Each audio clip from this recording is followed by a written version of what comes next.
এটা একটা নমুনা হলো যে আইনশৃঙ্খলা পরিস্থিতি আমি বলবো না যে একটা পারফেক্ট লেভেলে চলে গেছে, এটা বলবো না, বাট আপনারা 5ই আগস্ট 24-এ দেখেছেন কি অবস্থা ছিল, আর এখনকার অবস্থা দেখেন তুলনা করে। আপনি তো সেফলি ঘুমাইতে পারছেন, সেফলি আসতে পারছেন, তো এখানে পথে তো কোনো অসুবিধা আপনার হয় নাই। সাধারণভাবে বলতে গেলে কনস্টিটিউশনারি বলতে গেলে প্রায় 4-5 বছর পর পর আসার কথা। এটা এই ধরনের ডিউটি বিজিবি তো তাদের তো নর্মাল যে কাজ সেটা তো করেই যাচ্ছে।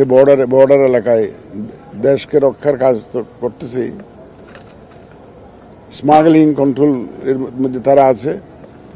কিন্তু আপনারা দেখলেন, সাংবাদিক ভাই বোনেরা দেখলেন যে আমাদের যে প্রস্তুতি, ইলেকশনের জন্য যে প্রস্তুতি, সেটার একটা নমুনা আপনারা দেখলেন। আমাদের বিভিন্ন আইনশৃঙ্খলা বাহিনীকে আমরা এখানে এনগেজ করব। এটা আমার তৃতীয় পরিদর্শন।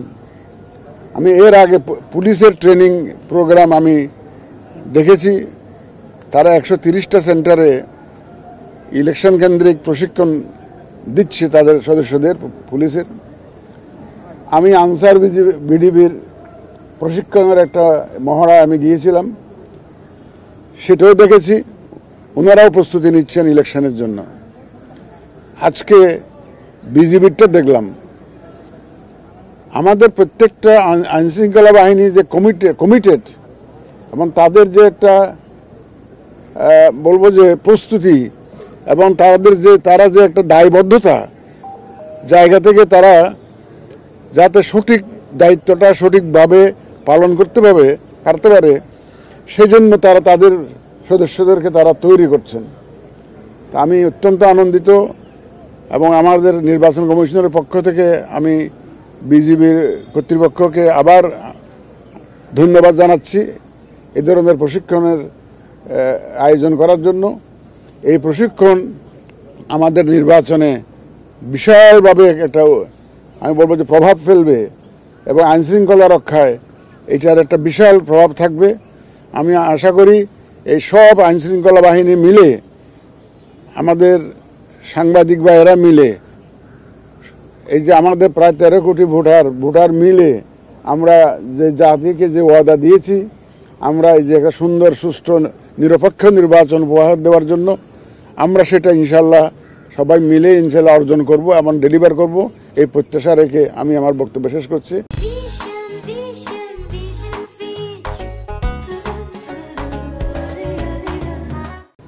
এটা একটা নমুনা হলো যে আইনশৃঙ্খলা পরিস্থিতি আমি বলবো না যে একটা পারফেক্ট লেভেলে চলে গেছে, এটা বলবো না, বাট আপনারা 5ই আগস্ট 24-এ দেখেছেন কি অবস্থা ছিল, আর এখনকার অবস্থা দেখেন তুলনা করে। আপনি তো সেফলি ঘুমাইতে পারছেন, সেফলি আসতে পারছেন, তো এখানে পথে তো কোনো অসুবিধা আপনার হয় নাই।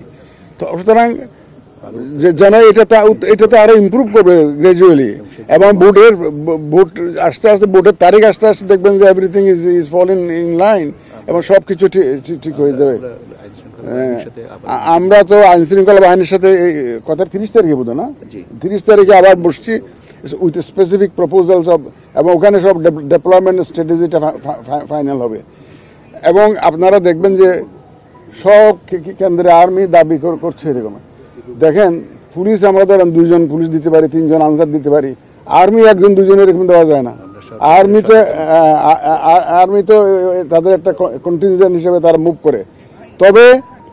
তবে আমরা এই ব্যাপারে সম্পূর্ণ ওয়াকিবহাল এবং সচেতন, যাতে শান্তি শৃঙ্খলা যাতে রক্ষা করেই আমরা যাতে নির্বাচনটা সুষ্ঠুভাবে করতে পারি। আর যারা প্রতিহত করার ঘোষণা দিচ্ছে, যারা সব ধরনের ব্যবস্থা আমরা নিব, যাতে কেউ সহযোগিতা লাগবে, আপনাদের সহযোগিতা লাগবে, সাংবাদিকদের সহযোগিতা লাগবে, দেশবাসীর সহযোগিতা লাগবে, ভোটারদের সহযোগিতা লাগবে। সবাই মিলে এই ধরনের সিচুয়েশন, অনাকাঙ্ক্ষিত সিচুয়েশন আমরা প্রতিহত করব এবং ইনশাআল্লাহ অনাকাঙ্ক্ষিত সিচুয়েশন হবে না। মানুষ তো সবাই বুঝতেছে যে এটা সুন্দর, সবাই তো সুন্দর নির্বাচন চায়। রাজনৈতিক দলগুলো ওয়াদা দিয়েছে তো জাতির কাছে, সব যে তারাও তো সুন্দর নির্বাচন চায়। সুতরাং সবাই সহযোগিতা নিয়ে আমরা ইনশাল্লাহ একটা সুন্দর নির্বাচন আমরা সফল কাম হবো এই বিশ্বাস আমাদের আছে। একটা প্রশ্ন ছিল আরেকটা প্রশ্ন ছিল ঝুঁকিপূর্ণ এলাকায় বিশেষ কোনো ব্যবস্থা এটা আছে। আমরা আমার ঝুঁকি অ্যাসেসমেন্ট করেছি আমরা রেড ইয়েলো গ্রিন জোনে ভাগ করে অ্যাকর্ডিংলি ডেভেলপমেন্ট স্ট্র্যাটেজিটা ঠিক করবো। আমরা ঝুঁকিপূর্ণ গুলাতে একটা ফোকাস তো থাকবেই।